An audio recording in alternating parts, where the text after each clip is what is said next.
At the end of lesson 6, I showed you some really cool geometrically perfect crop circles in the flower of life form. Most people didn't like that, or care. So instead, I offer you this. This intense drawing was done by Leonardo da Vinci, proving that he actually studied the flower of life form. In fact, over 200 drawings of his were found, all studying different angles and proportions, complete with descriptions of each one. The editor of the book who published these lost drawings didn't really know what they were, so he just said this is how he came up with his gear inventions. Leonardo was able to invent such intricate inventions and designs because he studied divine proportion. Also, Leonardo was a master mason, and it's clear that he most likely got his original knowledge from them. Is the flower of life, among other things, the secret information that the Masons have been keeping secret for the last 1,000 years?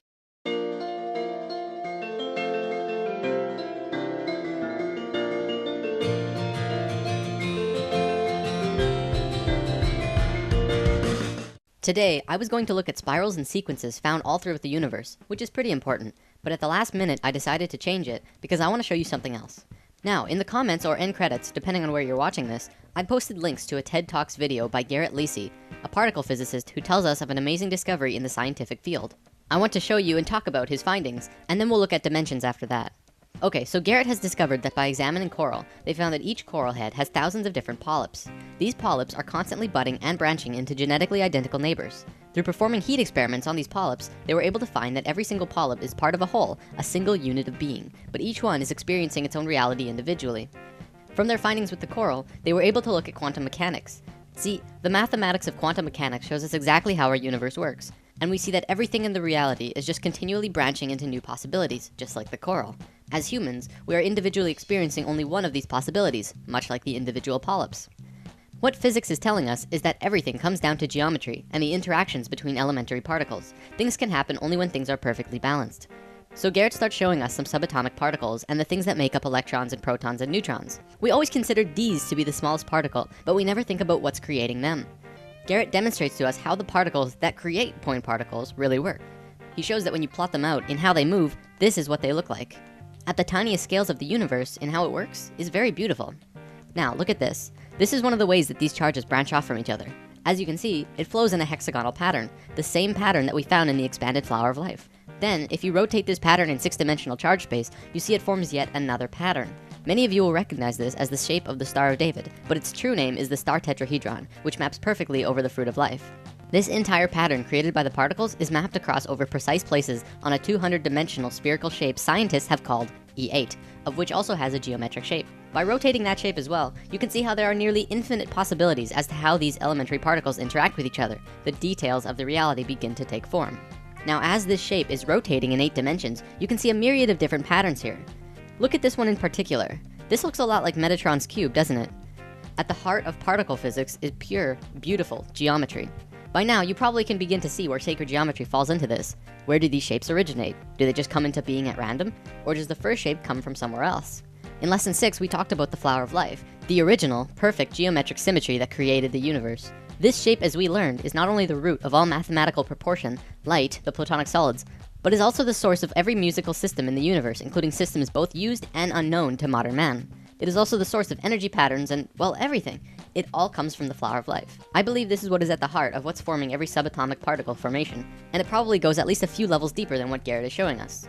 Now we can start talking about dimensions. These wheels are some of the oldest symbols known. The only places that they've been found is on the ceilings of certain very old Egyptian tombs.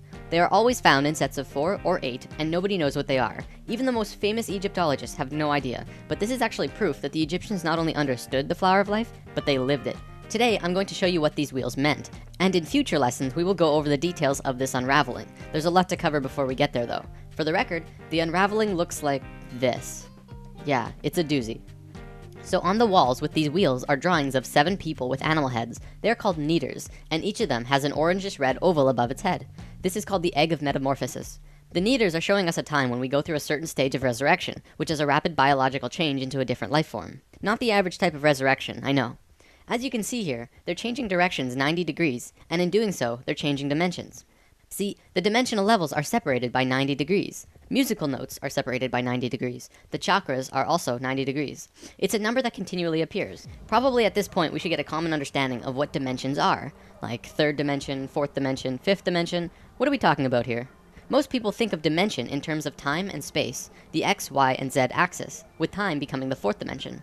This is not what we are talking about. What we're seeing as the various dimensional levels has more to do with music and harmonics than anything else. A piano has 8 white keys from C to C, which is the familiar octave, and in between there are 5 black keys. Together this creates what is called the chromatic scale, which is 13 notes, well actually 12, with the 13th being the first in the next octave. So from one C to the next is really 13 steps, not 8. This also correlates with the 7, 8, and 13 chakra system I mentioned in lesson 2. Keeping that in mind, I want to show you a sine wave. Sine waves correspond with light and the electromagnetic spectrum and the vibration of sound. We're all very familiar with this.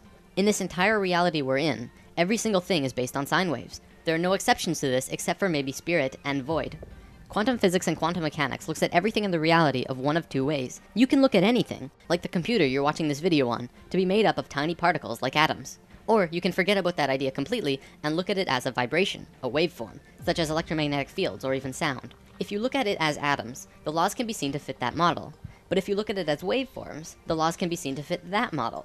Both of these systems come out of the flower of life, one being the one we just looked at, fruit of life to Metatron's cube and beyond, and the other being this beautiful mess of a picture. Just looking at it hurts my head. Everything in this world is a waveform, or can be seen as sound. All things, your bodies, planets, absolutely everything, are a waveform. If you choose this particular way of looking at reality, and then superimpose that view over the reality of the harmonics of music, we can begin to talk about dimensions. The dimensional levels are nothing but different base rate wavelengths. The only difference between this dimension and any other is the length of its basic waveform. It's just like a radio set. Turn the dial, you pick up a wavelength. It's the same with dimensions. If you were to change the wavelength of your consciousness, and in doing so change all of your body patterns to a wavelength different from this universe, you would literally disappear out of this world and reappear in the one you were tuned in. It's been theorized that the base rate wavelength that we're currently living in is 7.23 centimeters. There's a few reasons for this. In a spiritual sense, the 7.23 wavelength is Om, the Hindu sound of the universe. Maybe that's why Oming is such a powerful tool in meditation. Not only that, but if you were to take 100 people and measure the distance between their eyes, the average length is 7.23. Same with the distance from the tip of our chins to the tip of our noses, and the distance across our palms and between our chakras. This 7.23 length is located throughout our bodies in various ways because we are emerged within this particular dimension. There's another reason as well. Bell Laboratories found this wavelength when they were setting up the microwave system around the United States. They found static in their system because they chose a wavelength just slightly longer than 7.23 for their system. In order to get rid of this static, they did something that we as a planet are still suffering from. They upped the power 50,000 times over what we would normally need, which created a very powerful field, so that the 7.23 wavelength would not interfere. It's for those reasons that I believe 7.23 is the wavelength of our dimension. As you go up in dimensional levels, the wavelength gets shorter and shorter, with higher and higher energy. As you go down in levels, the wavelength gets longer and longer, with lower and lower energy, more and more dense. Just as with a piano, there's a space between the notes, so that when you hit one note, there's a very definite place where the next note is. In this waveform universe we exist in, there's a very definite place where the next dimensional level exists. It's a specific wavelength relative to this one. Most cultures in the cosmos have a basic understanding of this and understand how to change between dimensions. However, because of certain events that happened on Earth 13,000 years ago, we have all forgotten, but we're about to remember. So if we show each note in the chromatic scale as a circle, we have 13 circles. Each circle represents a white or black key, and the shaded circle at the end would be the 13th note that begins the next octave. This circle here represents the 3rd dimension. This is where we are, and this circle next to it would be the 4th.